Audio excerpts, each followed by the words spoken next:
Então vemos que a oração que transforma a história é a oração, primeiro, que ora pelo Pai, quando buscamos a santificação do seu nome, quando pedimos a Ele que santifique o seu nome. É sempre bom lembrar que a gente está pedindo a Ele para santificar o nome, porque é só Ele que pode santificar o seu nome, né?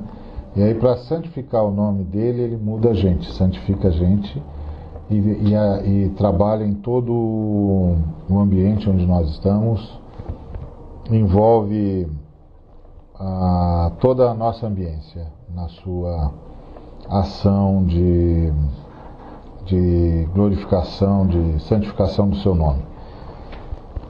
Pois a orar pelo Filho, lembrando que nós somos prepostos do Senhor. Então a gente está orando de acordo com os interesses do Cordeiro, e assim, essa visão deve modelar nossa oração.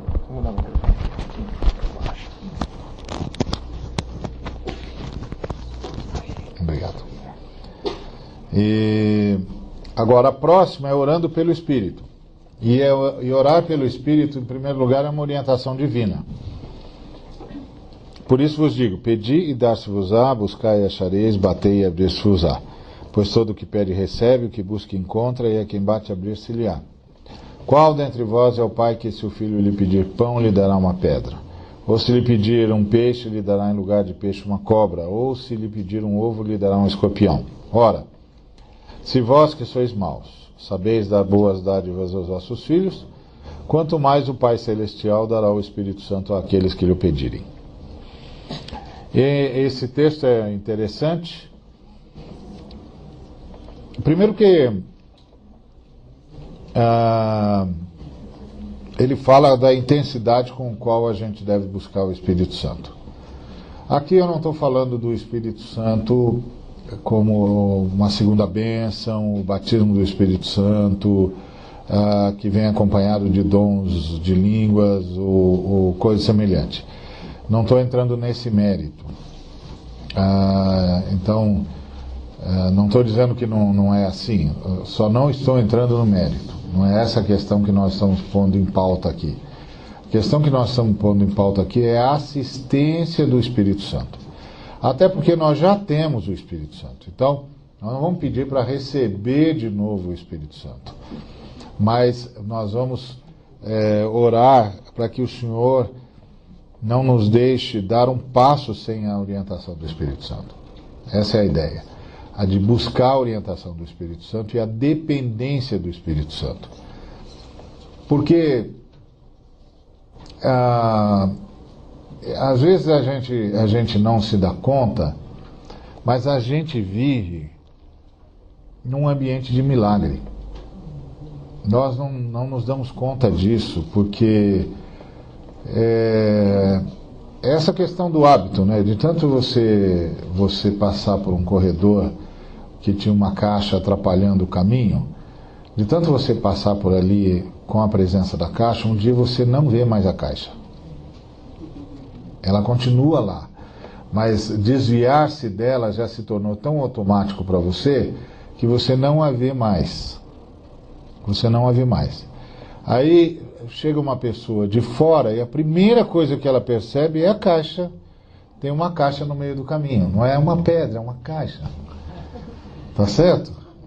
Tá pior do que a estrada do Drummond. Tem uma caixa.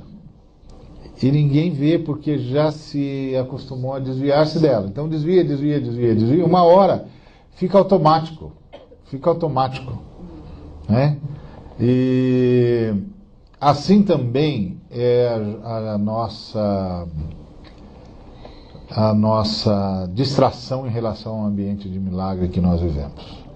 E aí, quando a gente se distrai em relação ao ambiente de milagre que nós vivemos, o primeiro risco que a gente corre é de entristecer o Espírito Santo.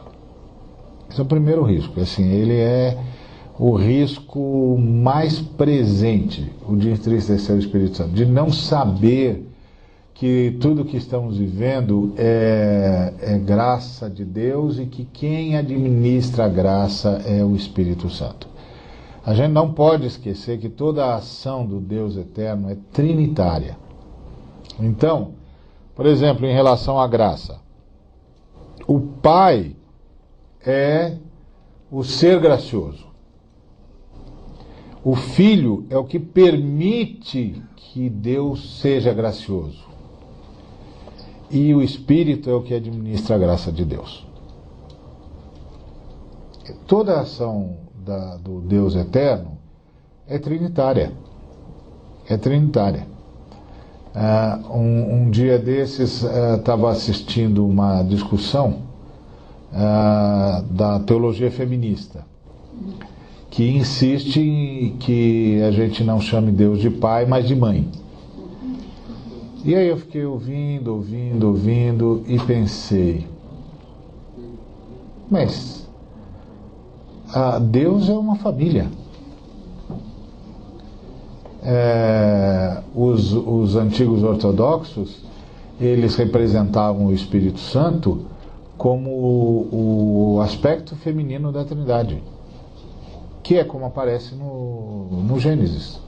O Espírito pairava sobre as águas. A ideia lá é como a galinha que o Senhor fala lá no Novo Testamento. Quantas vezes eu quis aninhar-te como a galinha aninha os seus pintinhos e tu não me permitistes. Tem um elemento feminino na Trindade. Isso é perceptível.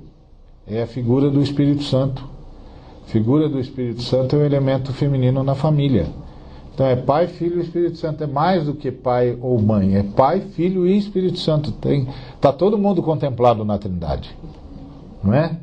Antes que algum movimento de filhos diga não quero um Deus Pai nem um Deus Mãe, quero um Deus Filho. Porque aí ele vai saber o que a gente sofre. Não é? Na mão de certos pais e de certas mães.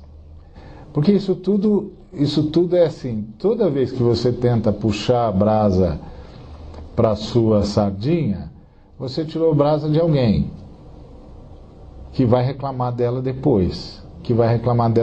Então, eu fiquei ouvindo e eu achei, bom, primeiro as mulheres têm razão em um sem número de coisas que elas dizem em relação à história da igreja, indiscutível e tal, não vou entrar no mérito porque não é nosso foco.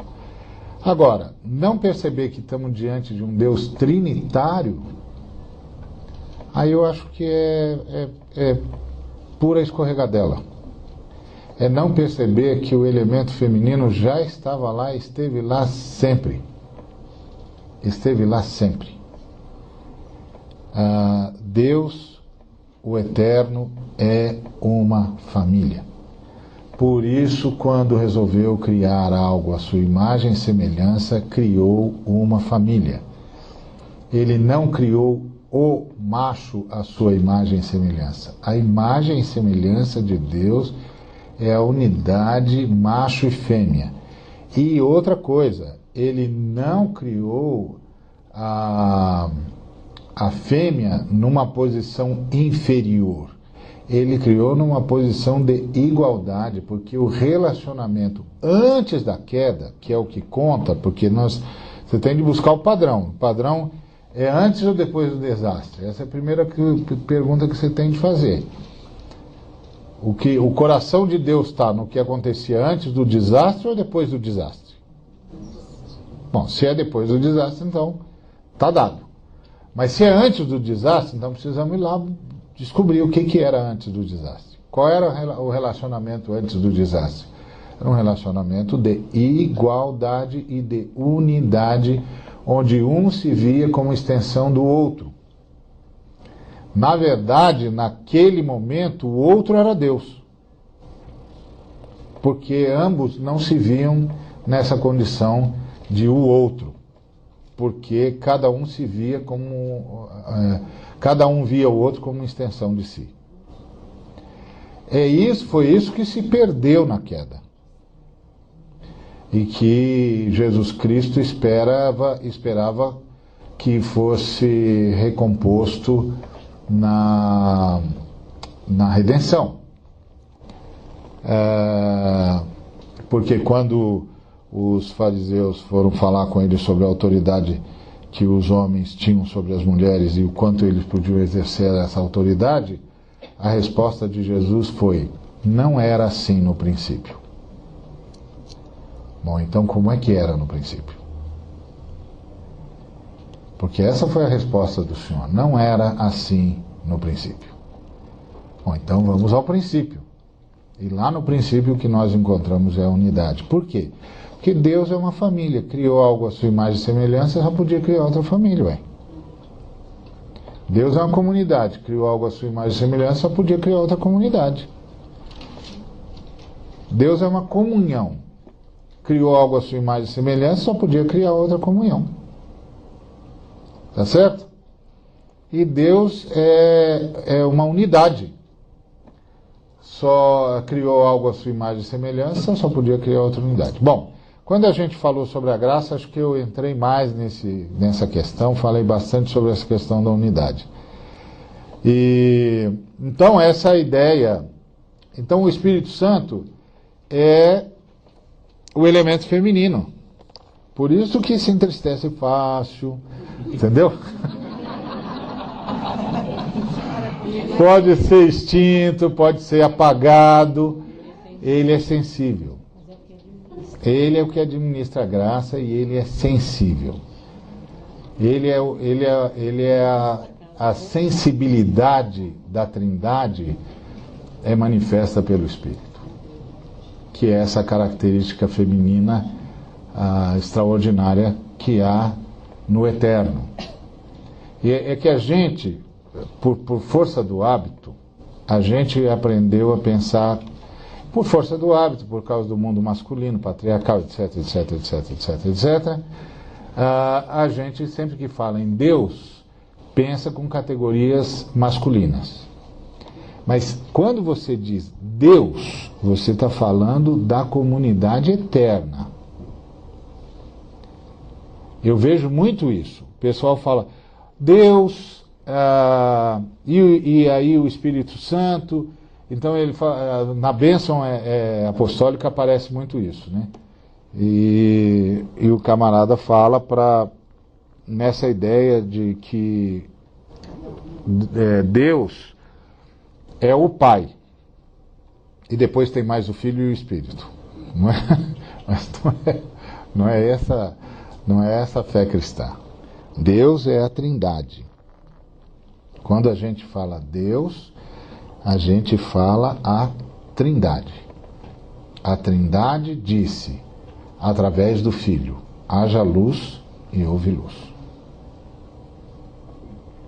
Porque o Filho é a palavra. Não é isso? A palavra se fez carne, habitou entre nós e nós vimos a sua glória. Todas as coisas foram feitas por intermédio dele, e sem ele, nada do que foi feito se fez.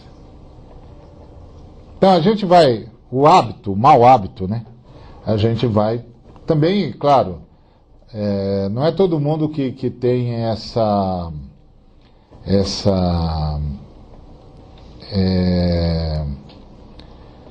capacidade de ficar sendo tão meticuloso que toda vez que fala, pensa, não, estou falando isso. Não é também assim o ponto forte de nenhum de nós, né? Mas a gente não pode esquecer. A gente pode até aqui e ali falar de forma coloquial, não tem nenhum problema também, ninguém vai ser condenado por causa disso, porque tu falou de Deus de maneira coloquial, não tem nada a ver. Só que quando a gente vai realmente falar como quem quer compreender o que a revelação nos diz, a revelação nos diz que Deus é Pai, Filho e Espírito Santo. Não é? E a figura feminina é representada então pelo Espírito Santo, que é quem administra a graça. Então o que o Senhor está dizendo tem de pedir a assistência do Espírito Santo, tem de orar ao Pai para que na sua graça Ele nos sustente, para que a gente não entristeça o Espírito, não não apague o Espírito, não extinga o Espírito. Porque a Bíblia é muito clara em dizer que é possível apagar o Espírito. Volto a dizer, não estou falando em perda de salvação, não é disso que eu estou falando. Estou falando da forma como se vive a fé cristã, da forma como se vive como cristão, da forma como se vive o dia a dia. Eu e você podemos viver o dia a dia absolutamente sem a assistência que nós poderíamos ter do Espírito Santo. Não quer dizer que o Espírito Santo nos abandone, mas quer dizer que ele não tem mais liberdade de agir, como ele poderia agir se nós não estivéssemos tão descuidados. E aí, a gente também às vezes se esquece que o Senhor Jesus nos ensinou o princípio da vigilância, né? O tempo todo ele disse, vigiem, orem, orem. E aqui ele está dizendo a mesma coisa. Peçam, busquem o Espírito Santo. A ajuda do Espírito Santo, a assistência do Espírito Santo. Submetam-se ao Espírito Santo. Deixe o Espírito Santo conduzir vocês. E essa é uma ordem do Senhor. E é muito importante a gente lembrar disso, porque geralmente a gente usa esse texto para falar que a nossa insistência dobra o Pai e ele vai fazer o que a gente quer. Mas não é disso que ele está falando. Está falando do nosso clamor pelo Espírito Santo. E a coisa mais importante desse clamor pelo Espírito Santo é que ele nasce da nossa consciência de impossibilidade. Da nossa consciência de impossibilidade. Todas as palavras de Deus que chegam a nós chegam em forma de lei. Por que elas chegam em forma de lei? Porque Deus fala para ser obedecido. Tá certo? Deus não fala para vir conversar conosco o que a gente acha. Ele fala para ser obedecido. Quando ele diz, revesti-vos como ternos e eleitos do Senhor, como eleitos e amados do Senhor, de ternos afetos de misericórdia, lá em Colossenses, ele está dizendo que é para revestirmos mesmo. Quando ele diz que é para revestir de bondade, é para revestir de bondade. Quando ele diz que é para revestir de longanimidade, é para revestir-se de longanimidade. Quando ele diz que é para revestir-se de humildade, de mansidão, é para revestir-se de humildade e de mansidão. Agora, você sabe como é que você faz para se revestir de longanimidade? Você sabe como é que você faz para se revestir de humildade? Você sabe como é que você faz para revestir-se de bondade? Você sabe como é que você faz para revestir-se de misericórdia? Não? Então você está precisando da assistência do Espírito Santo. Então você está precisando cair de joelhos e dizer, Senhor, sem o Espírito Santo administrar essa graça em nós eu não consigo. Tem piedade de mim. É isso que Jesus está falando. Então, qual é a relação entre a lei e a graça? É que a lei nos põe de joelhos para a graça nos colocar de pé. Todas as vezes que a gente ouve a palavra de Deus, a gente cai de joelhos. E diz, meu Deus, eu concordo com o Senhor, mas eu nem sei por onde começa isso. Então, por favor, que o Espírito Santo me assista. Permita que o Espírito Santo me assista. Perdoa os meus pecados. Perdoa-me não ser esse tipo de pessoa que o Senhor está falando. E permita que o Espírito Santo me assista com a tua graça, para que eu possa ser o que o Senhor e viver da forma como o Senhor espera que eu viva. O cristão fala de joelhos para poder andar de pé. Percebe? O cristão tem plena consciência, primeiro, que o ambiente está horrível. é aquela visão que Antônio, um dos pais da igreja, teve. A visão que ele teve foi que havia um campo, e no campo estava cheio de armadilhas, tantas que entre elas havia apenas filetes de terra para passar. E aí ele perguntou ao Senhor, o que é isso? E o Senhor disse para ele assim, olha, o campo é a vida. E as ciladas, as armadilhas, são as ciladas de Satanás para tragar os homens. Aí o Antônio disse, Senhor, impossível. Ninguém passa por aí. E o Senhor disse para ele, os humildes, meu filho, os humildes conseguirão. Quem são os humildes? São os que sabem que precisam da graça para andar de pé. Então a gente tem essa consciência de que isso é um campo minado. Estamos andando num campo minado. Todos nós estamos andando num campo minado. Eu sei que esse negócio mexe muito com o nosso orgulho. Porque lá no fundo, a gente não diz, mas lá no fundo, a gente tem a tentação de pensar, mas tem de orar por tudo? Será que não tem nada que eu não saiba? E aí, se você for mesmo obter essa resposta, a resposta você não sabe nada. Tem de orar por tudo mesmo. E aí o camarada, mas se eu for orar por tudo, eu não ando. É que você transformou a oração num ritual. Quando a oração é o ato de respirar. Você tem de respirar em todo lugar? Tem, né? Se você ficar uma meia hora assim, não dá? O que você acha? Meia hora sem respirar não tá bom? Tem de respirar toda hora agora? Como é que responde essa pergunta? Tem. Tem outra escolha, lógico. Pode parar.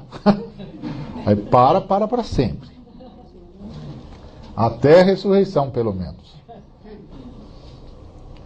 A oração é como respiração. Quando você vai andando com o Senhor, você vai percebendo isso. E você vai aprendendo a respirar assim.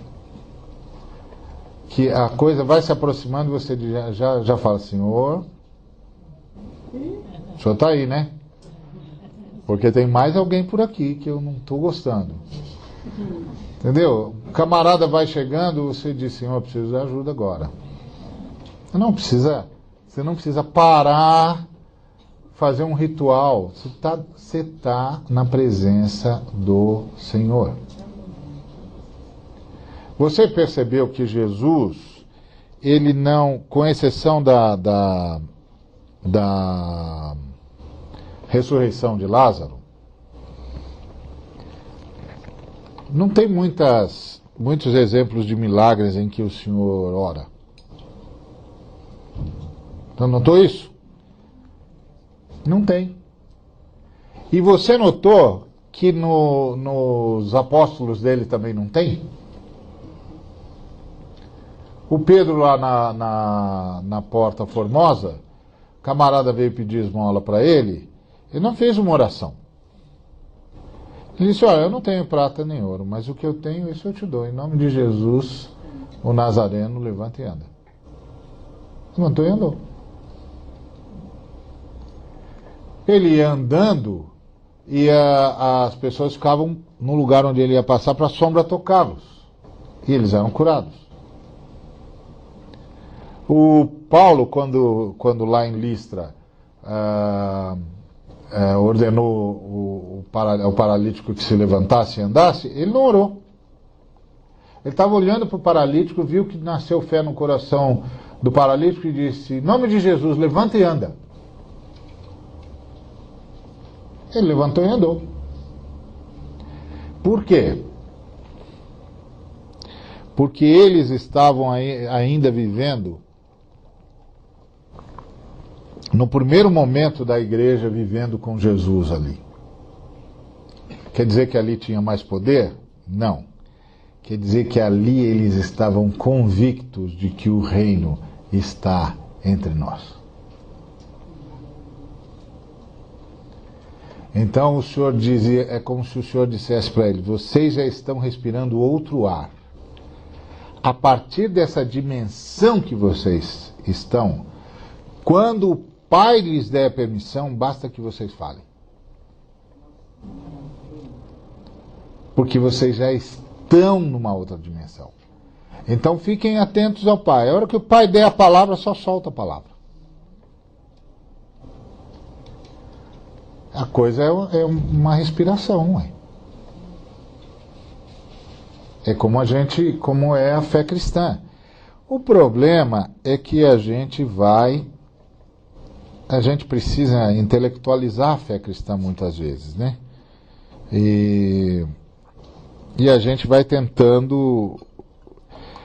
achando que, não, isso aqui não é possível, aquilo não é possível, e aquilo outro não é possível. E esse é o problema de fé.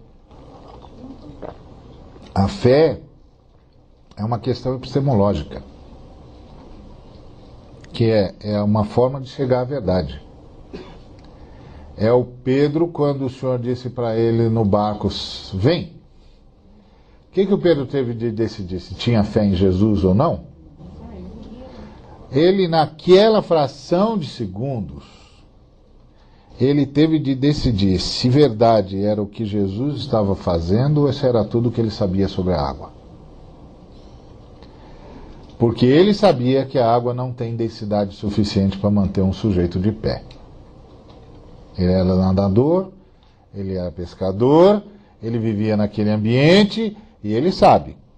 A água tem densidade suficiente para sustentar um sujeito boiando ou nadando.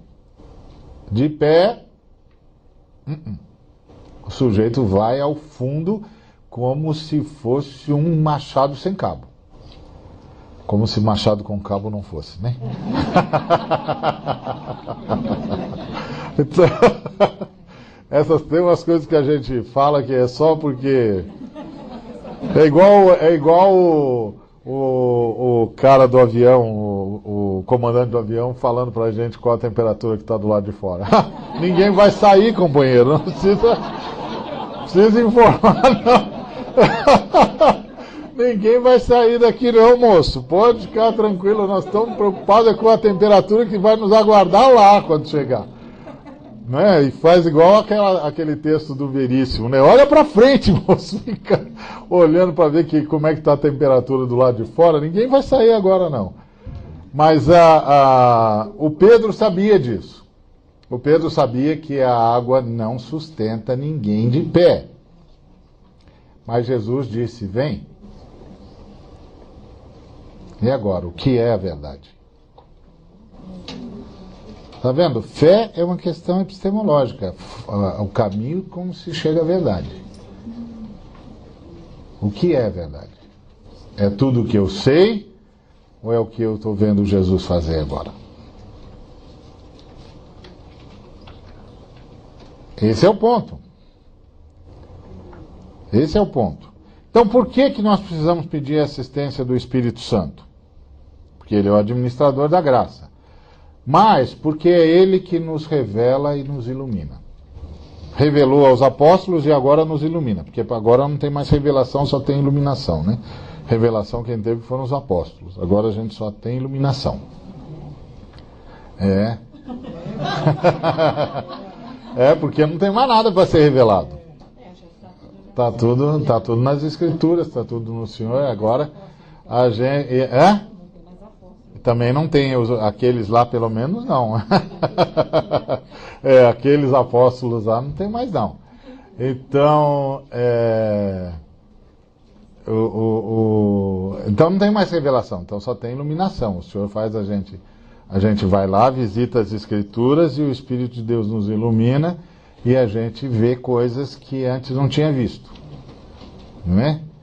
E, claro, se a gente for sábio, a gente vai consultar os mestres da igreja para ver se mais alguém viu. Né?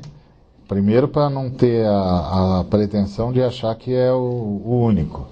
E segundo, para não cair na armadilha dos espíritos enganadores. Tá certo? Porque depois de 2000 anos de história não dá para ter exclusividade. Tá certo? Então, às vezes eu encontro uns amigos que dizem assim, eu tive uma revelação, eu vou, opa, estou pagando para ver. Conta para mim. Tá certo? Então, às vezes eu encontro uns amigos que dizem assim, eu tive uma revelação, eu vou, opa, estou pagando para ver. Conta para mim. Agora tem iluminação. Então o Senhor tinha dito, tenho ainda muito que vos dizer, mas vós não o podeis suportar agora. Quando vier, porém, o Espírito da verdade, ele vos guiará a toda a verdade. Porque não falará por si mesmo, mas dirá tudo o que tiver ouvido e vos anunciará as coisas que hão de vir. E aí, qual é a função, o trabalho do Espírito, então? Nos guiar à verdade que ele ouviu do Filho, não é? Então o Filho está ensinando a mãe aqui. Mas na verdade, isso aqui é tudo a mesma coisa, porque quando o Filho começou o ministério dele, ele abriu Isaías e leu: o Espírito do Senhor está sobre mim, pelo que me ungiu. Então tudo que ele disse, ele ouviu do Espírito. E agora tudo que o Espírito diz, ele ouviu do Filho. E tudo que o Filho e o Espírito dizem, ouviram do Pai. E tudo que o Pai faz, é concordar com o Filho. Isso é a Trindade. E com o Espírito, e com o Pai, e com o Filho. A unidade de Deus. Não é? Então o Senhor, o Espírito Santo revelou tudo para Jesus e agora revela tudo para os apóstolos. E para nós, que somos pós-apostólicos, a nós ele ilumina, para a gente entender os apóstolos. Entender o que os apóstolos disseram, o que os apóstolos receberam de revelação. Então esse é o papel do Espírito Santo. Então, por que precisamos do Espírito Santo? Porque o Espírito Santo é quem ilumina. Sem o Espírito Santo não dá para ver nada. Não dá para ver nada. Nós estamos num ambiente sagrado. Nesse ambiente sagrado nós estamos descalços, ou seja, nós estamos sem as nossas proteções, sem as nossas ferramentas. Nós estamos à deriva do Senhor. O Senhor é que nos conduz. Então, por que temos de clamar ao Espírito Santo? Porque é Ele que nos ilumina. Por que temos de clamar ao Espírito Santo? Porque é o Espírito Santo que provoca o culto. Quando a gente vai cultuar o Senhor, a gente pensa que a gente está indo de moto próprio, mas a gente está indo de moto emprestada. Porque é o Espírito Santo que nos leva. Ele me glorificará porque há de receber do que é meu e vou-lo-á de anunciar. Então, Ele é que comunica a nós a palavra do Senhor, nos faz entendê-la e provoca a resposta do louvor. Provoca a resposta da adoração. Então, sem o Espírito Santo, não tem culto. Não tem culto, é o Espírito que provoca o culto. Não pode cair na história daquele pastor que eu já contei a história dele uma outra vez aqui, que ele era muito meticuloso, o sermão dele todo escrito direitinho, toda a liturgia apontada, tudo certinho. Aí ele estava indo em direção à igreja, os vidros estavam abertos, ele não se deu conta. Pronto, uma ventania, o sermão voou. Aí ele não tinha como parar para recolher, né? Tem jeito, ele foi para a igreja do mesmo jeito.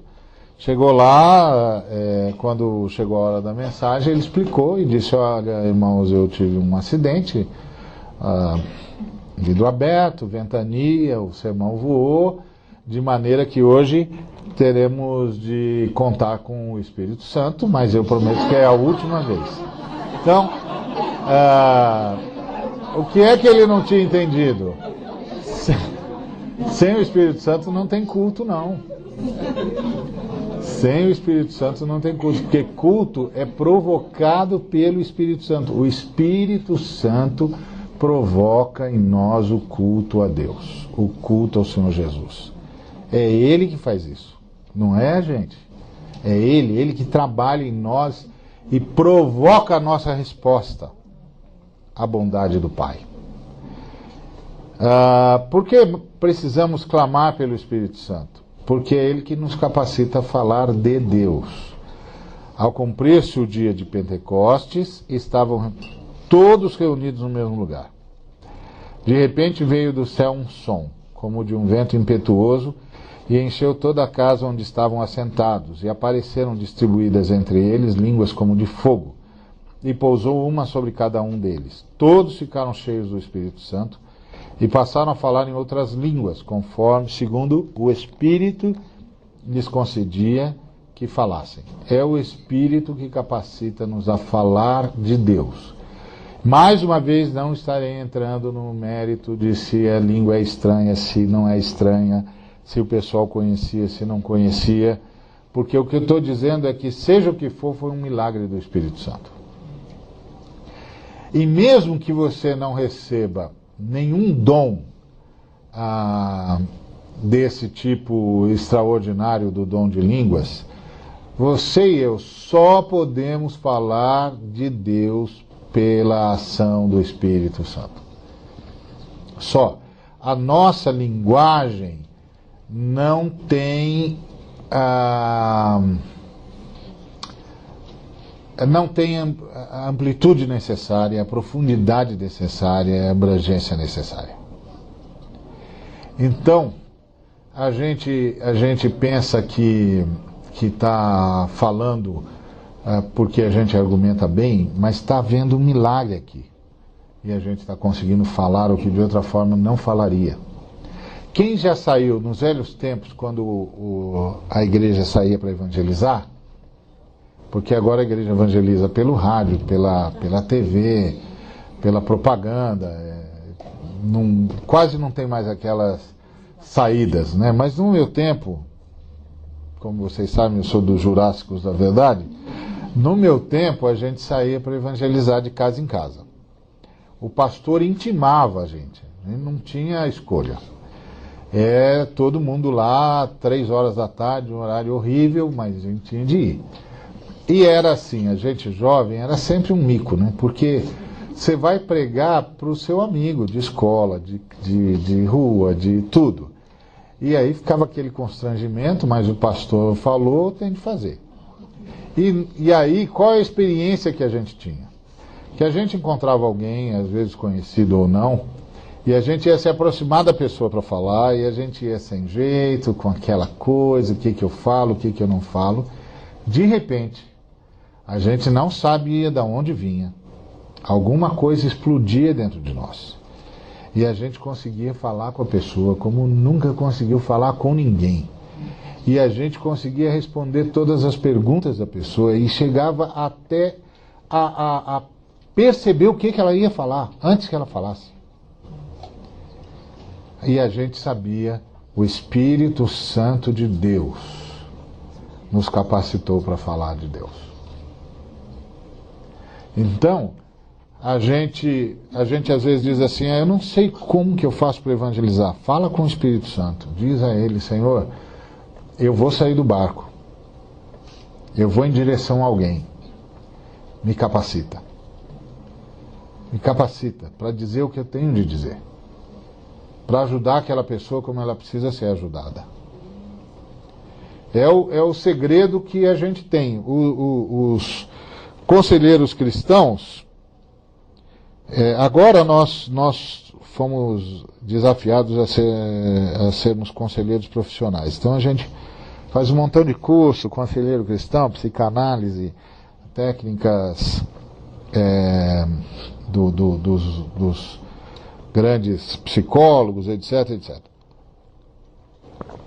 Mas aqueles que são teimosos, que acreditam que, embora essas ferramentas sejam muito boas no seu devido lugar e ambiente, eles estão enfrentando uma outra situação num outro ambiente, porque esse é o ponto. A questão não é menosprezar ferramenta nenhuma, é saber onde é que ela é útil. Tá certo? Uma chave de fenda não é útil se você está tentando pintar uma parede. Mas ela é muito útil se você estiver atarrachando ou desatarrachando. Então, onde é que as ferramentas cabem? Em que ambiente elas cabem? E geralmente, quando a pessoa vai buscar o conselho pastoral, ele não está mais naquele ambiente onde as ferramentas bastam por si. Não estou dizendo que elas não ajudem, mas onde elas bastam por si.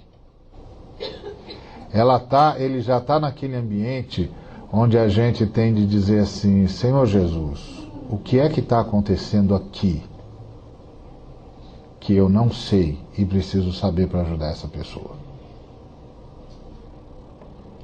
E aí você fica sabendo de coisas em que você vira para a pessoa e diz: bom, você está dizendo isso tudo para mim, está tudo jóia, mas por acaso não aconteceu com você isso. Você não estava em tal e tal lugar e não foi que você fez isso, e você tomou essa e essa posição. E não poucas vezes eu vi a pessoa desabar na frente, em choro. E dizer: pastor, como é que você sabe? Eu não sei. Mas eu falei com quem estava lá. Eu não sei. Mas eu falei com quem estava lá e ele me disse que você bobeou. E agora? Vamos começar de novo então. Vamos começar de novo. Vamos lembrar onde é que tudo isso aconteceu e vamos começar tudo de novo. Então, olha o que o Senhor está dizendo. Ele diz que se você for por aqui, vai dar certo. Porque está escrito isso, ele vai te ajudar. É outra ferramenta. Eu não estou, em momento nenhum, estou dizendo que as outras ferramentas não são boas. Eu mesmo já enviei muitas pessoas. Recentemente, uma pessoa me perguntou, falou, e falei assim: olha, eu vou fazer duas coisas com você. Primeiro, eu vou orar. Segundo, eu vou indicar um profissional. Porque você ainda não consegue falar, porque você não consegue nem se ouvir. E aí você não consegue se ouvir, você não consegue falar, imagina eu então. Eu estou aqui tentando ouvir você primeiro. E eu estou percebendo que você está dentro de uma confusão que ainda não é o meu departamento. Você ainda não chegou na área onde eu trabalho. Mas acho que vai chegar. Mas agora você está precisando se achar, se ouvir, se entender. Então eu vou indicar aqui umas pessoas, você escolhe quem melhor lhe aprover, e aí tem toda uma série de contingências que você vai ter de analisar, e depois você me procura de novo. Quando você estiver sabendo dizer o que você quer me dizer. Eu não tenho esse problema, não. Eu acho que essas coisas é falta de compreensão do que a graça de Deus está fazendo. A Bíblia diz que todo dom perfeito e toda boa dádiva vem do Pai das luzes. Então, tudo que veio e que é para o bem mesmo,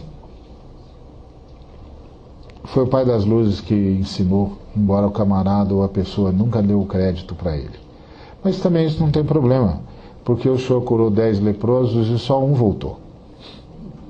Essa é a história da humanidade. Deus está sempre ensinando coisas para os homens. Mas são poucos os que voltam para agradecê-lo. Agradecer-lhe. Então, a gente tem que aprender a perceber que a graça de Deus, o ar aqui, está cheio da graça de Deus. O sujeito ateu, desses tipo Richard Dawkins, que diz que Deus é um delírio, que está agora no seu laboratório, ele não sabe, mas a graça de Deus o está assistindo. Porque Deus não tem problema se as pessoas acreditam que Ele existe ou não. Porque a existência dele não se sustenta no que as pessoas acham. Só tem problema quem... Só tem problema só tem crise quem fica chateado porque as pessoas não acreditam que Ele existe, e alguém que depende dessa fé para existir. E Deus não depende. Deus não depende de fé alguma para existir. Deus existe. A questão, o problema não é a gente parar de acreditar em Deus. O problema é se Deus parar de acreditar na gente. Parar de acreditar em Deus, em relação a Ele, não muda absolutamente nada. A existência dele não se sustenta na nossa fé e nem na fé de ninguém. Por isso que em toda a Bíblia você não tem Deus vindo provar a existência dele. Porque quem tem de provar que existe, não existe, né? Porque quem existe aparece. Oi. Tudo bem com você? Joia? Eu sou fulano de tal. Quem existe aparece, não precisa provar que existe. E foi isso que Deus fez sempre, Ele apareceu. Apareceu para Abraão, apareceu para Isaac, apareceu para Jacó, para Moisés. Aparece dando fartura e alegria ao coração dos homens, dando-nos do céu chuvas e tempos frutíferos. É assim que Deus aparece. Ele não precisa que a gente tenha fé que Ele existe para Ele aparecer. Então, precisamos do Espírito Santo, porque é Ele que capacita-nos a falar de Deus. Precisamos do Espírito Santo porque é Ele que traduz Deus, para traduzir Deus para nós e uns aos outros. Aqui diz que o pessoal que estava lá em Jerusalém e que tinha línguas as mais diversas possíveis, estavam ouvindo na sua própria língua as grandezas de Deus. Agora, eu não sei, aqui deve ter o quê? Umas 100 pessoas, mais ou menos?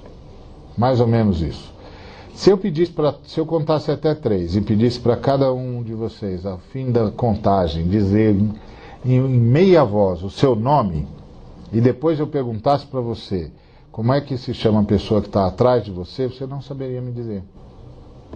Sabe por quê? Porque não dá para ouvir 120 pessoas falando ao mesmo tempo. Num tom de voz, de meia voz, quanto mais em alta voz. E eles estavam falando em alta voz, porque eles estão no cenáculo e o pessoal que está do lado de fora está ouvindo. Então eles estão falando a todo pulmão ali. Não dá para entender o que 120 pessoas estão falando a todo pulmão. Por isso que não importa se a língua era estranha ou era conhecida, para o que está acontecendo aqui. Então, qual o milagre que está acontecendo aqui? Primeiro, o milagre de que o Senhor está permitindo aos discípulos falar o que eles não sabiam numa língua que eles não conheciam. E segundo, Ele está traduzindo o que eles estão dizendo para as pessoas que estão presentes. O Espírito Santo é o grande tradutor. E ele não só traduz Deus para nós, como nos traduz uns aos outros.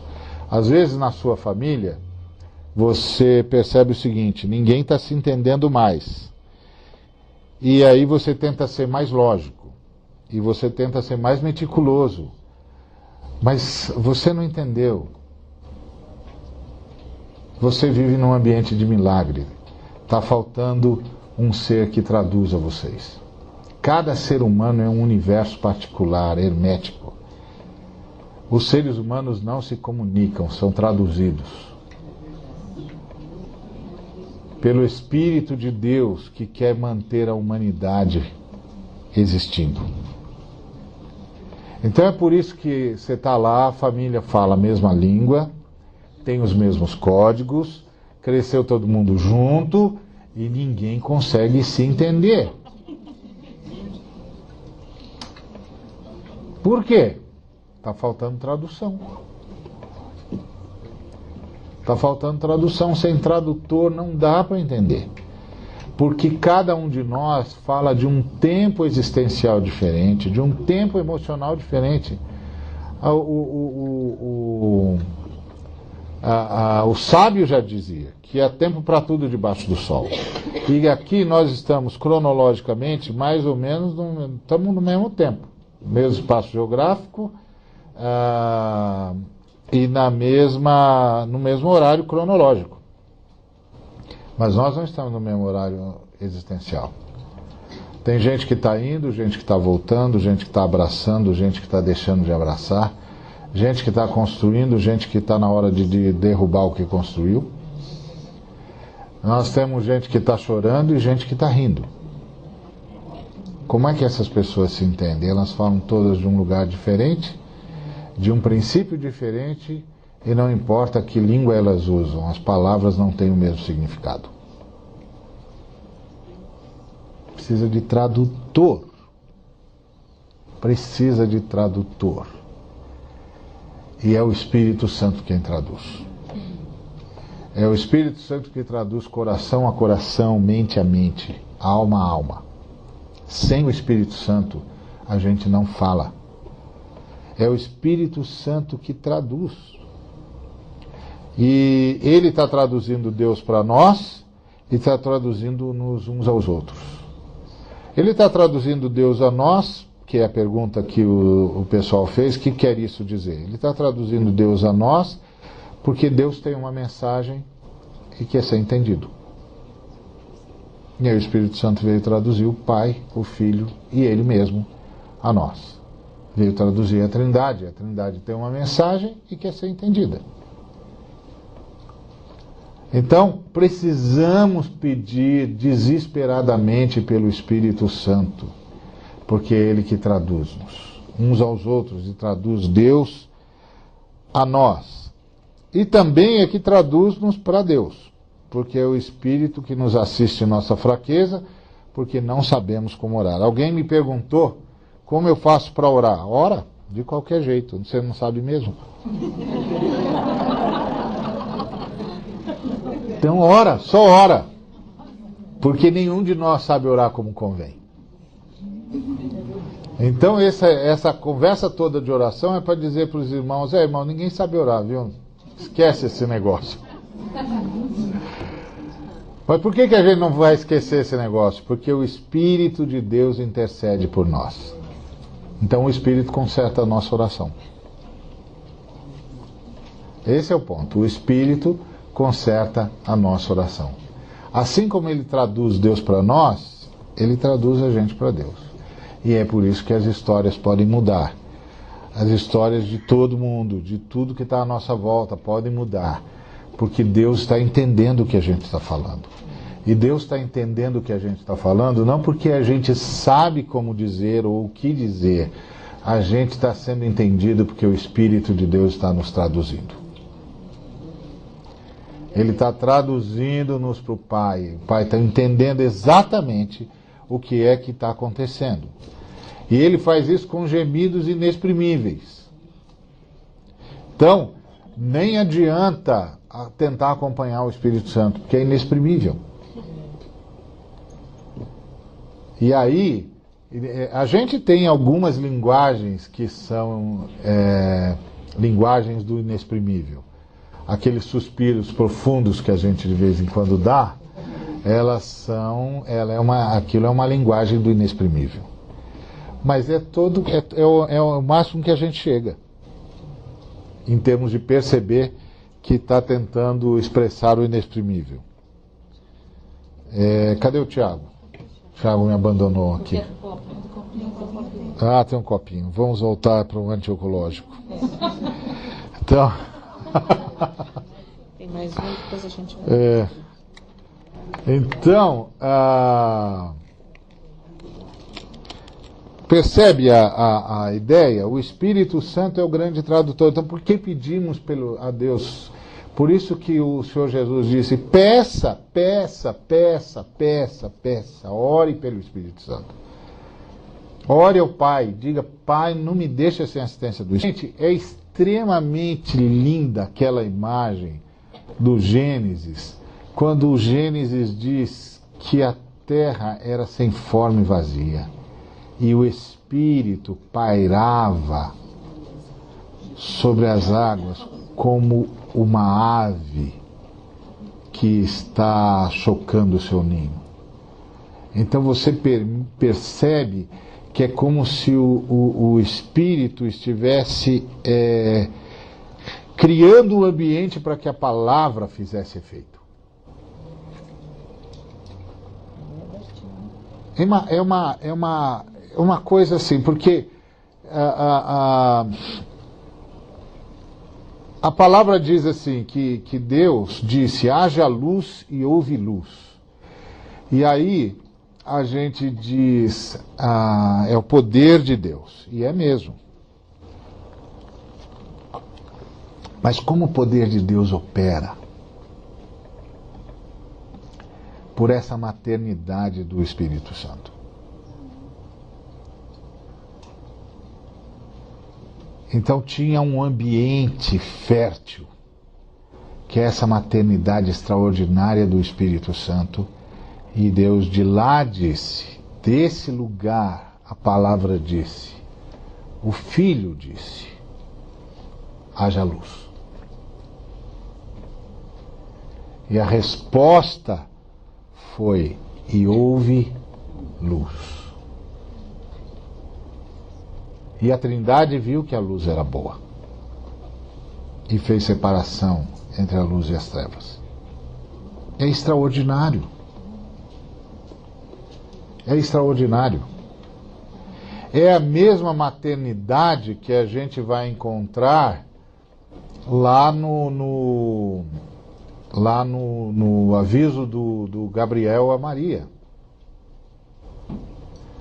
Quando o Gabriel disse, você é agraciada, e o mesmo Espírito que pousou sobre as águas vai pousar sobre você. E é uma figura bonita, porque a gente ali a gente tem sempre a figura, a gente tem sempre na cabeça a figura masculina, né? A virtude do Senhor, e tem sempre por detrás da nossa cabeça a figura masculina, do ato, etc, etc. Mas a gente nunca parou para pensar que o que nós podíamos estar assistindo ali é uma mãe transferindo o filho para outra.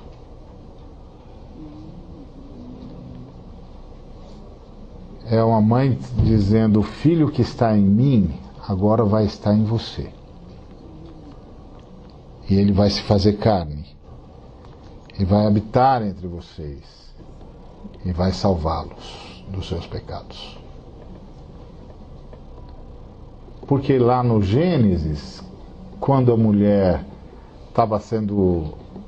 tinha sido desrespeitada pelo diabo e estava sendo espezinhada pelo homem, o Senhor disse, a salvação da humanidade vem da maternidade. Ele reinventou a maternidade. Naquele dia, ele reinventou a maternidade. A Trindade é meticulosa. Ainda disse isso para o cara que tinha provocado aquela loucura toda, que era aquele ser desfigurado que nós chamamos de Satanás. Disse para ele: a semente dela vai esmagar a sua cabeça. E daquele dia em diante, toda a esperança da humanidade repousou numa mulher, em algum lugar, em algum momento, em alguma hora, que seria visitada pela Trindade. E ouviria o que o anjo disse a Maria: Maria, você é a agraciada. Você foi escolhida para trazer ao mundo o Filho de Deus. Isso não quer dizer que o Senhor estava menosprezando a figura masculina, não é nada disso. Mas é que a figura masculina ali não era mais a questão. A questão agora é que o ser tinha de nascer na luz. Então ele tinha de ser trazido diretamente do Pai, diretamente da Trindade. E aí é essa figura feminina da Trindade que se apresenta no Gênesis, tanto no Gênesis quanto lá em Nazaré, lá no cantão de Israel, num lugar perdido na história.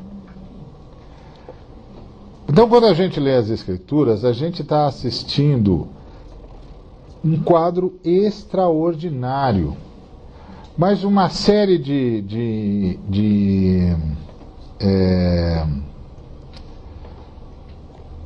vícios de pensamento e tal foram tolhendo a nossa possibilidade de ver mesmo. E de tratar de ficar espantado diante dessa grandiosidade da palavra, de se deixar surpreender, né? E aí a gente perde todas as cores extraordinárias que fazem tudo mais empalidecer. Então, o Espírito é aquele que assiste, essa figura feminina da Trindade, né, nos assiste com gemidos inexprimíveis, porque sonda os nossos corações.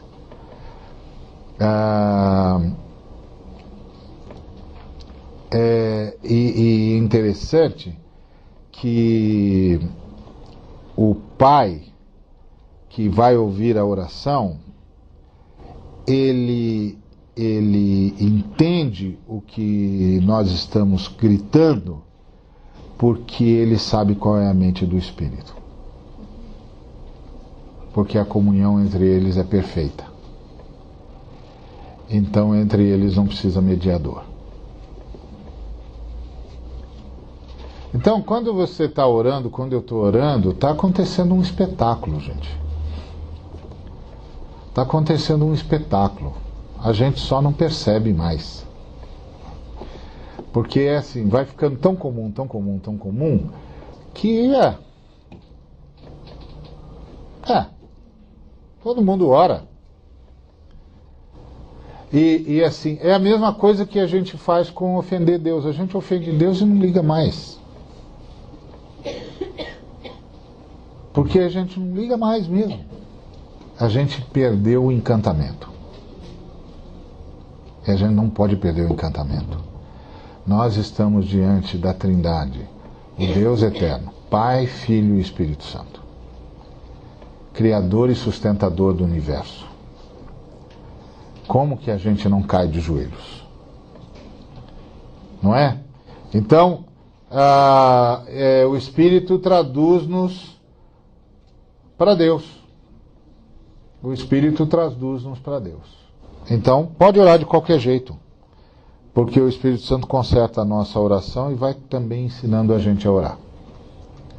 Porque é Ele que nos guia a toda a verdade. Por que precisamos do Espírito Santo? Porque ele traduz a criação para nós. A criação geme. É o que está escrito aqui. Sabemos que toda a criação a um só tempo geme e suporta angústias até agora. E como é que a gente sabe que ela geme? Por quê? Porque nós que temos as primícias do Espírito Santo também gememos. Então o Espírito Santo faz a gente gemer o gemido de toda a criação. Por isso que a gente devia ser a vanguarda da ecologia, né? Devia, mas não conseguiu ainda. Mas a gente não tem de perder a esperança, não. Porque às vezes a gente perde a esperança e a gente começa a descer a lenha na igreja. Mas a melhor coisa que a gente faz pela igreja é apresentá-la a Deus. É a tua igreja, é o teu povo. Senhor, não deixa ficar desse jeito. Porque é o teu nome. Lembra-te do teu nome. Lembra-te do teu nome. A gente, ao invés de fazer isso, a gente desce saraivada para todo lado. E isso ajuda, que é uma coisa de louco. Muda a igreja, que é uma beleza. Muda nada. Não muda nem a gente. Só deixa a gente amargo. Faz a gente perder a alegria. E aí a gente deixa de fazer o bem. Porque o que as Escrituras nos orientam é: não se deixe vencer pelo mal, mas vence o mal com o bem. Não se canse de fazer o bem. Então a gente, é isso que mantém a alegria no coração, a gente não se cansar de fazer o bem. E tudo a gente põe na mão do Altíssimo, na mão da Trindade. Olha, Senhor, está na tua mão, o Senhor sabe o que fazer, o Senhor sabe como fazer, o Senhor sabe o que pode ser feito aqui, eu não sei. Aliás, ainda bem que o Senhor não deixa na minha mão, porque eu ia fazer um estrago aqui. Mas o Senhor sabe, o Senhor sabe o que está fazendo. O Senhor sabe, então lembra-te do teu nome, santifica o teu nome. Santifica o teu nome. Porque quando Deus vem para santificar o seu nome, Ele bota tudo nos seus devidos lugares, Ele bota a casa em ordem. Ele bota a casa em ordem, Ele disse isso lá em Ezequiel. Eu vou trazer vocês de volta, eu vou trocar esse coração, eu vou colocar minhas leis no seu coração, eu vou pôr um espírito novo em vocês, eu vou mudar isso aqui. Então é isso que nós devemos estar o tempo todo falando com Ele. Senhor, é o teu nome, lembra-te do teu nome. E aí a gente continua fazendo bem, fazendo bem, fazendo bem. Porque isso é como os sujeitos que estavam enchendo as talhas de água. Eles podiam não saber o que estavam fazendo, mas Jesus sabia o milagre que estava realizando. Porque Jesus disse para ele: enchem as talhas de água. Ué, mas o que acabou foi o vinho, vai encher a talha de água para quê? O pessoal já tinha feito as purificações, já tinha se lavado, acabou, não tem mais água, não precisa de mais água. Por que vai encher talha de água se o nosso problema é vinho? E a grande lição da postura dos garçons lá é essa: a gente pode não saber o que está fazendo, mas Jesus sabe o milagre que está realizando. E a gente vai ver o milagre dele na hora que precisar do milagre. Ele vai aparecer. Então isso é a fé, é essa coisa de acreditar no caráter de Deus. Deus disse, a fé não é certeza das coisas que se esperam, em convicção de fatos que não se veem. Como é que você pode ter certeza de um negócio que você está ainda esperando? E fato não é uma coisa que já aconteceu? Então como é que você não vê? Como você pode ter convicção de um fato que você não vê? Então onde é que está sustentada a sua fé? Na pessoa que me deu a informação, moço. A pessoa que me disse que eu posso ter certeza que o que eu espero vai chegar, e que eu posso ter certeza que, embora eu não esteja vendo os fatos, eles já estão aí, essa pessoa, meu amigo, não mente em nenhum momento, em nenhum lugar, e o que ele disse tem chancela eterna. E isso é fé no caráter de Deus. Não é fé no poder de Deus. É fé no caráter de Deus. Deus disse. Então é isso mesmo. Falou? Falou, então tá bom. Então vamos para casa descansar, porque ele já falou. Entendeu? Ele já falou. Ele já disse, é isso aí. Então o Espírito é o grande tradutor. Ele traduz Deus para a gente, ele traduz a gente para Deus, ele traduz uns aos outros, e ele é o que move o mundo. Ele é o que move o mundo. Ele é que faz a gente... É chato, né, que ele está tendo de traduzir, por exemplo, a angústia da criação para a gente que só conhece a graça comum e não a graça especial. Porque o pessoal da graça especial está tão desesperado para ir para o céu que não se lembra mais que a terra é a terra do Senhor. Esse é o ponto. A terra é a terra do Senhor. E o nosso dever é impedir que as criaturas do Senhor sofram desnecessariamente. A gente não pode impedir o sofrimento, mas a gente pode impedir o sofrimento desnecessário. A gente pode diminuir o sofrimento, porque a gente pode impedir o sofrimento desnecessário. Tem um bocado de gente na comunidade da gente que só está sofrendo porque a comunidade não está nem aí.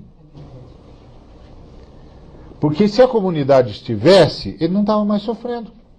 O problema está resolvido. Tem um bocado de menino nas nossas comunidades que não vão para a faculdade, não é porque eles ganham um salário baixo, porque eles não têm um serviço que lhes remuneram à altura para pagar uma escola pública, é porque eles não têm comunidade. Porque se eles tivessem comunidade, a comunidade criava um programa de bolsa de estudo interno e todos os irmãos que puderam favorecer os seus filhos durante a vida e eles foram para a universidade pública, podiam pegar o dinheiro que podem gastar com os que estão na universidade pública e sustentar os que não iriam para lá de jeito nenhum. Mas não tem comunidade. Então tem um bocado de sofrimento que só acontece porque não tem comunidade. Aí como é que a gente disfarça isso? A gente diz que o cara não tem fé. Entendeu? Diz que o cara não tem fé. Mas todo mundo que diz que o camarada não tem fé, por isso que está acontecendo aquilo com ele, esquece que a Bíblia não diz que o sujeito não está sendo abençoado porque não tem fé. A Bíblia diz que o sujeito não está sendo abençoado porque não tem amigos, que quando ele não foi mais capaz de crer, puderam crer por ele, como os amigos do paralítico de Cafarnaum. Porque o Senhor Jesus olhou para os amigos do paralítico de Cafarnaum e viu a fé deles. E por causa da fé dos amigos, ele disse ao homem: eu te perdoo. Os teus pecados estão perdoados. E depois acrescentou: levanta, toma o teu leito e anda. Então, o problema é que a comunidade tem de ser, antes de tudo, uma comunidade de amigos, que quando a fé de um fraqueja, os amigos creem por ele. E o sustentam, e o levam na maca à presença de Jesus. Porque na presença de Jesus a gente tem o que precisa.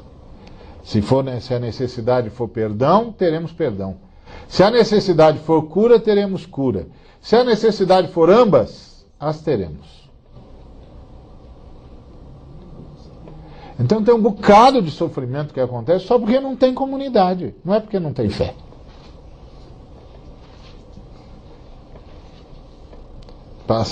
Pelo menos fé pessoal. Essa compreensão mais profunda da fé cristã não tem mesmo. Mas então por isso precisamos do Espírito Santo, porque o Espírito Santo é o grande tradutor. Traduz Deus para nós, traduz a gente para Deus, traduz uns aos outros e traduz as coisas para o mundo, porque ele convence o mundo do pecado, da justiça e do juízo. Ou seja, não tem ninguém no planeta que mudou de ideia para o bem que não tenha sido obra do Espírito Santo. Se você ler aqui Romanos,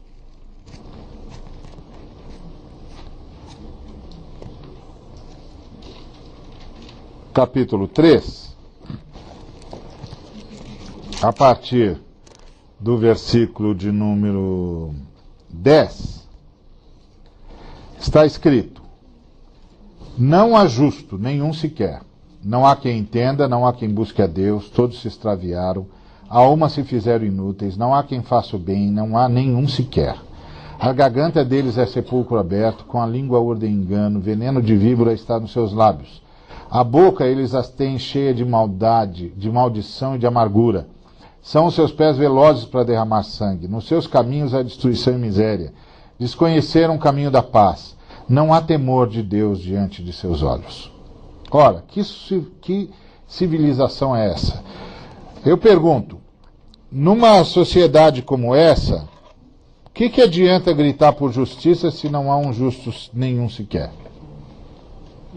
Nem vai haver grita por justiça, não há um justo. Para o sujeito gritar por justiça, ele tem de ter pelo menos noção de justiça. Mas não há nenhum justo. Como é que vai haver diálogo numa sociedade onde não há quem entenda? Não há quem entenda. As pessoas não se entendem. Não se entendem, não há quem entenda coisa nenhuma. Todo mundo obtuso. E não há quem busque a Deus. Não tem ninguém buscando Deus. Então não tem saída aqui. Todos se extraviaram. E se fizeram inúteis. Como é que vai haver bem numa sociedade onde não há quem faça o bem? Não há nenhum sequer. E outra, como vai haver diálogo numa sociedade, conversa, como se pode ouvir qualquer coisa numa sociedade onde a garganta das pessoas é sepulcro aberto? Quando com a língua urdem engano, quando o veneno de víbora está nos seus lábios, quando a boca eles a têm cheias de maldição e de amargura. O que vai acontecer numa sociedade dessa? O que dá para fazer numa sociedade onde os pés de todos são velozes para derramar sangue? Isso aqui é uma carnificina. Não tem jeito de gritar por justiça, não tem jeito de gritar por paz, não tem jeito de gritar por bondade, por verdade. Esses conceitos são absolutamente desconhecidos numa sociedade como essa. Todo mundo é assassino. Como é que dá para conviver numa sociedade onde em todos os caminhos há apenas destruição e miséria? Como dá para viver numa sociedade que desconhece o caminho da paz? Não é que não quer a paz, desconhece, nem sabe que rua é essa. Sabe aquele negócio que você pergunta, o senhor conhece a rua fulano de tal? Ele diz não. Ele não pode levar você lá, porque ele não sabe. Não sabe, nem sabe se existe essa bendita rua. E mais, não há temor diante dos seus olhos. Então quem é que os detém? Nada. Agora, pergunto para você. Essa sociedade terrível,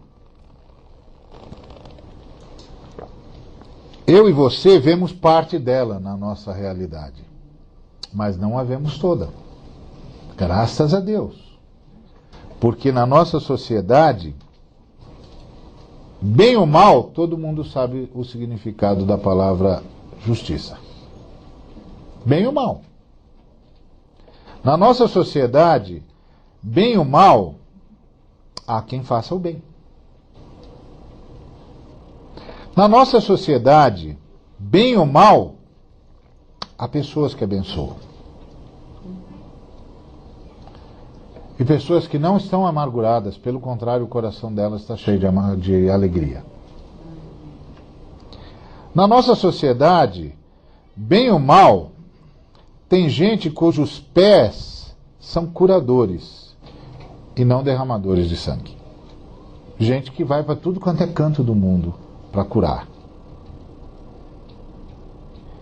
Na nossa sociedade, bem ou mal, há um clamor pela paz. E na nossa sociedade, bem ou mal, há conceito de que tem de haver limite. Há algum temor de Deus. Agora eu pergunto para você, o que isso significa? Significa que o apóstolo Paulo não sabia o que estava fazendo ou que o Espírito de Deus está administrando a graça e sustentando a humanidade? O que significa? Isso é o que o Chesterton dizia. Ele dizia, o problema da humanidade não é explicar o mal, é explicar o bem. Como ainda há bem. Graça comum. É por isso que a gente busca o Espírito Santo, porque é o Espírito, esse Espírito que inspira a maternidade, que está chocando esse ovo, mantendo a vida aqui, administrando a graça de Deus. Administrando a graça de Deus de um jeito extraordinário.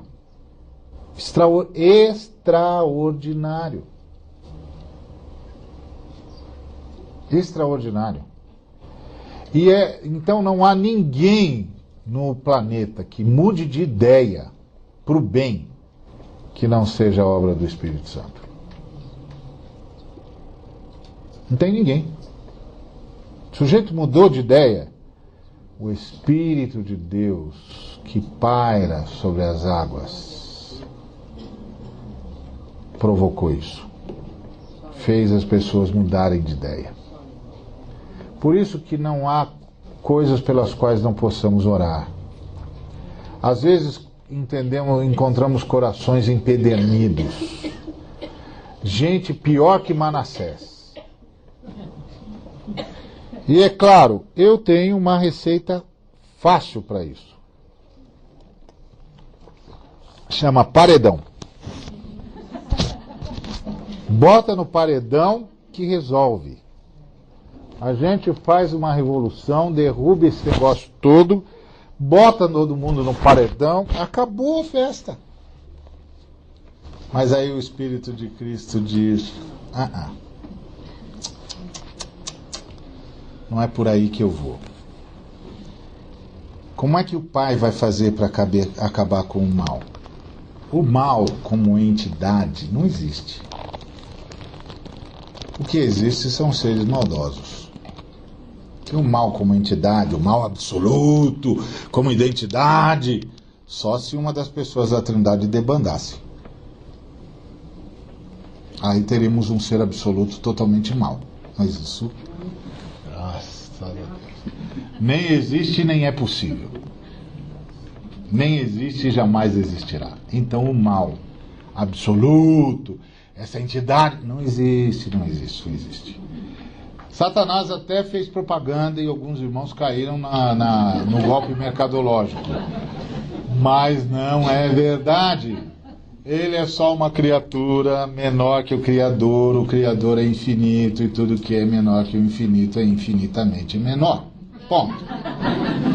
Então, acabou, fica por aqui mesmo, reduz a sua insignificância. Então, isso não quer dizer que ele não apronte, ele apronta. Mas criança também apronta. Não quer dizer nada. Então, a ideia é que o Espírito de Deus, ele pode mexer nos corações empedernidos, porque Deus decidiu que ia acabar com a maldade acabando com os maldosos. Mas ele decidiu acabar com os maldosos pela conversão.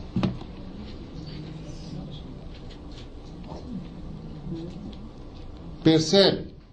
Porque se a gente dissesse assim, não, eu acho que se Deus tinha de acabar com os maldosos e pronto.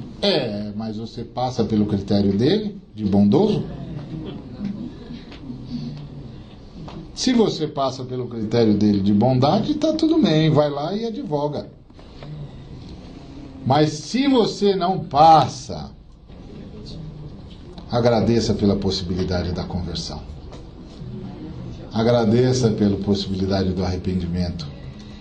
Agradeça pelo perdão dos pecados. Agradeça pela inoculação da natureza de Deus em nós, da vida de Cristo em nós, pela habitação do Espírito, essa vida maravilhosa que mais cedo ou mais tarde vai engolir toda a maldade que ainda existe em nós. Percebeu a diferença? Esse é o ponto. E aí é o Espírito que vai mudando o coração das pessoas. Então, às vezes a gente encontra corações empedernidos e a gente pensa, aqui acabou. Não acabou, não. A gente pode falar ao Espírito Santo, Espírito Santo, o Senhor que convence o mundo da justiça, que faz as pessoas perceberem que elas estão erradas. O Senhor que convence o mundo do pecado, que faz as pessoas perceberem que elas estão erradas. O Senhor que convence o mundo de que a justiça já se realizou em Cristo Jesus e que em Cristo Jesus todos nós podemos ser perdoados. O Senhor que convence o mundo de que não vale a pena ficar do lado do diabo porque ele já foi julgado. E ficar do lado dele é só herdar o que ele vai herdar. E que o Senhor não quer isso para homem nenhum, para mulher nenhuma, para criatura nenhuma. Convence o coração empedernido, esse coração empedernido da verdade.